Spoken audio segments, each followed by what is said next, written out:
La machi, dentro de su puyi, de su espíritu, ellos vienen a juntarlo, pero también un poco a dirigir y a orientar el matrimonio y cómo deben caminar en conjunto tanto el peñi y la lamia. Importante porque aquí ella lo casa culturalmente, lo casa, como se dice el chavo que dicen, a nosotros.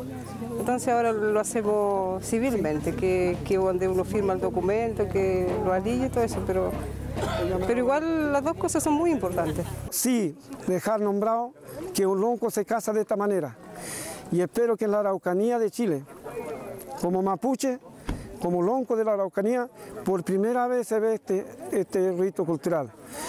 El matrimonio del pilar de la familia. Quiero saludar muy cariñosamente al lonco Juan, a su flamante esposa Rosa. Esto es fruto de un convenio entre el Registro Civil y de CONADI que partió hace varios años, en la cual un oficial civil se capacita en el uso de la lengua, en el mapuzungún, y poder desarrollar el matrimonio en la lengua de los pueblos indígenas, en este caso el mapuche. Yo valoro esta iniciativa y es importante que estamos en un momento crucial. La pérdida de la lengua es fundamental, lo que ha ido ocurriendo en los últimos tiempos, y por lo tanto, dentro del programa del presidente Sebastián Piñera, el uso y el aprendizaje de la lengua es muy relevante.